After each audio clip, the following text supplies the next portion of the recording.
On va aller faire un petit tour au cœur des vignes au préalable, dans un petit village qui a vraiment des airs de Provence. Tu nous emmènes à Sérignan-du-Comtat. Sérignan-du-Comtat. Je pourrais vous dire 1000 choses sur Sérignan-du-Comtat, Dont village une. de 2500 habitants, que l'endroit est bucolique à souhait, avec ses maisons aux pierres chaudes regroupées autour d'une église du XVIIe, qu'il est au nord du département. Ce village a quelques kilomètres d'Orange, que les Phocéens sont venus s'installer là-bas au VIe siècle, que Diane de Poitiers, la favorite de François Ier, est venue y finir sa vie à partir de 1565.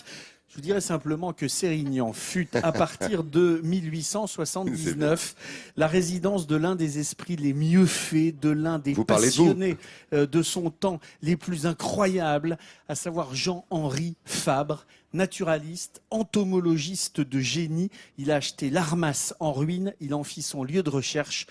C'est un véritable bonheur à aller découvrir. C'est un demi-dieu au Japon et il reste assez inconnu en France. Planté dans une terre de vignes, Sérignan-du-Comtat a tout du charmant petit village provençal. C'est le genre d'endroit où les habitants s'enracinent à l'ombre des oliviers. Ici, pas de cortège de grands magasins, c'est un refuge pour les artisans. Dans son atelier de poterie, Nadine a trouvé dans cette bourgade une atmosphère pétrie de convivialité. Celui-ci ? Oui. Allez, terre vernissée donc. C'est un village où on discute facilement, on se croise, on papote. Enfin, c'est un vrai village provençal, quoi. Voilà.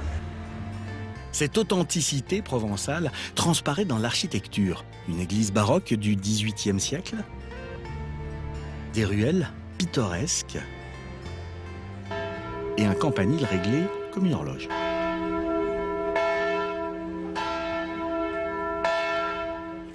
Cette magie provençale a inspiré beaucoup d'artistes, parmi lesquels le peintre allemand Werner Litzner, dont les œuvres sont visibles dans le musée qui porte son nom. Ces toiles restituent les couleurs resplendissantes de Sérignan.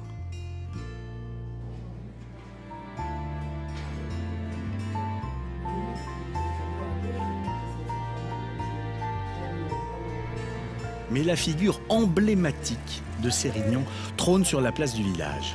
Le naturaliste Jean-Henri Fabre vécut ici 35 ans. Scientifique et entomologiste, il marqua son époque grâce à ses études sur les insectes. Au pied de sa statue, son souvenir est omniprésent. Les touristes le prennent en photo et les anciens ont toujours une anecdote à son sujet.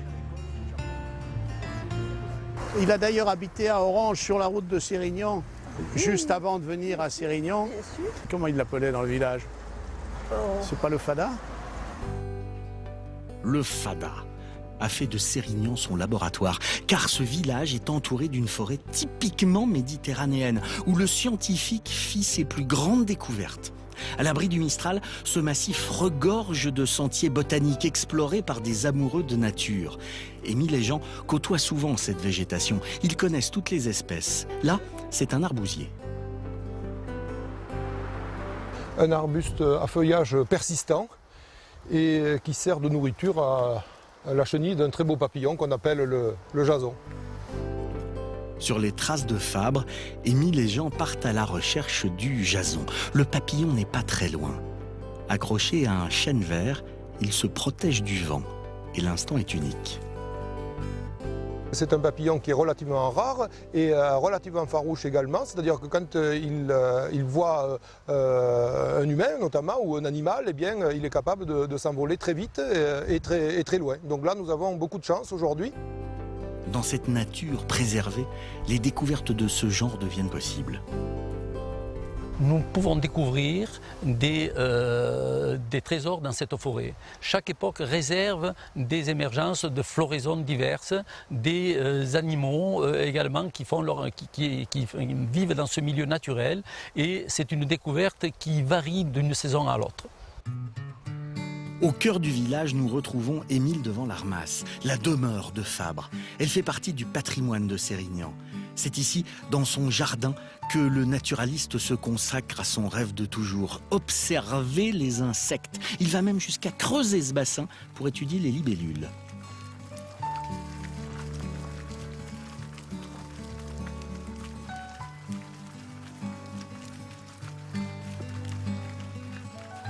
Jean-Henri Fabre a écrit la majeure partie de son œuvre ici.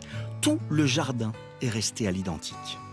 C'est relativement émouvant parce que c'est à la fois un lieu historique mais un lieu d'actualité puisque il a été conservé et entretenu à l'identique par le Muséum national d'histoire naturelle et on peut y voir des plantes et des animaux et notamment des insectes comme du temps de Fabre. Ces petites bêtes, on peut aussi les voir chez le voisin d'en face.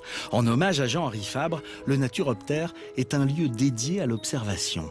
C'est un jardin exubérant, véritable paradis pour les insectes.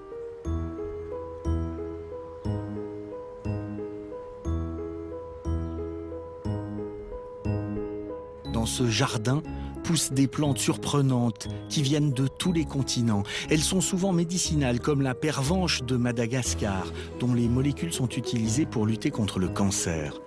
Avec le climat chaud et sec du sud de la France, elles se sont vite adaptées à leur environnement. Joseph veille à leur développement, comme cette canne à sucre asiatique. C'est vrai que c'est une jolie couleur celle-ci, avec ses couleurs un peu rougeâtres, qu'on ne retrouve pas nécessairement sur tous les pieds d'ailleurs. Joseph organise des visites pour le public. Ces lumières sont précieuses car ces plantes réservent des surprises inattendues, comme ces petites feuilles qui ont développé un mécanisme d'autodéfense. Vas-y, touche là et regardez bien ce qui se passe. Allez, hop. Là, tu la caresses. Voilà, regarde. Regarde. T'as vu? Elle se ferme, exactement. Donc elle s'appelle sensitive, vous voyez, elle porte bien son nom, parce qu'en fait, elle a un peu comme des sensations, elle est sensible à la façon dont on la touche.